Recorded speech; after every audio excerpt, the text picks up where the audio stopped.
Hello and welcome back to Frogboy X-Wing Gaming.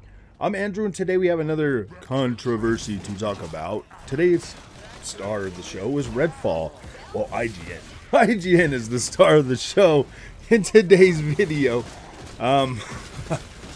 Okay, so, well, first of all, if you like this content, don't forget to like and subscribe, man.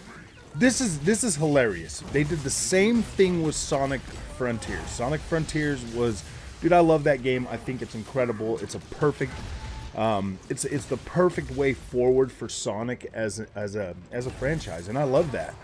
But then you get over here and you start looking at this Redfall footage, man. Oh my gosh.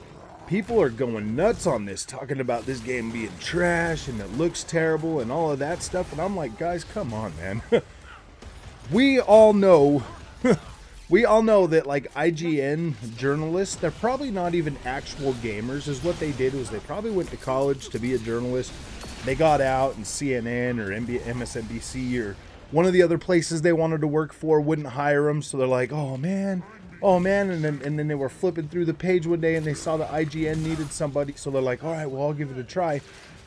That's pretty much my thoughts on it. It's been that way with gaming journalism for a while. They just can't seem to get and retain actual gamers because, yeah, I don't know, man. Maybe actual gamers couldn't make it through college because they were too busy playing video games, but you got to have them qualifications, so that's pretty much where we're at. These guys are probably doing literally the best they can do.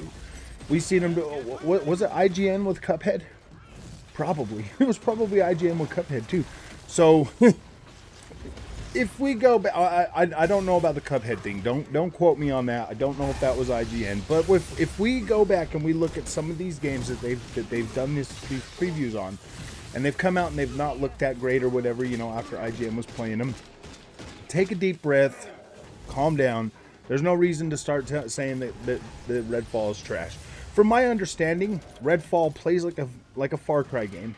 It plays pretty good as a single player experience from the previews and the people that I've heard talk about Redfall and what I've seen of Redfall leads me to believe that this game is going to be closer to Far Cry, and then it's going to have, you know, like id Tech with the, you know, id Tech came in to help them with the gunplay and stuff like that.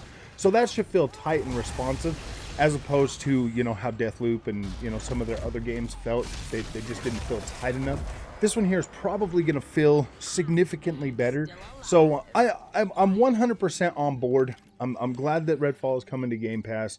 We're going to have that like here within 30 days. We'll be able to get in there and we'll be able to play Redfall ourselves. We'll be able to see what it's like. We'll be able to join up with some of our friends and have a good time with that. But yeah, man, these you got these PlayStation fanboys over there on Twitter, and the only reason I'm making a video on this is because this stuff is kind of ridiculous, man. You've got the Xbox guys throwing Forspoken in their face, you know, saying, well, yeah, it's not going to be as bad as Forspoken or whatever. But I happen to love Forspoken. I think Forspoken's a great game. And then when you get to the point where you've got these guys completely just trashing a game before it even comes out, just for the sake of trashing a game just to be negative about it, that kind of sucks, man. There's a lot of people involved that have sat there and poured their hearts and their soul into making this game and trying to make it the best they can. So sitting there tearing it down doesn't do any good. We have to see it, you know, for ourselves. It comes out on Game Pass. That's a low bar of entry. It's $9.99 just to get you in there so that you can play this game and see for yourself if you like it. It is a much better.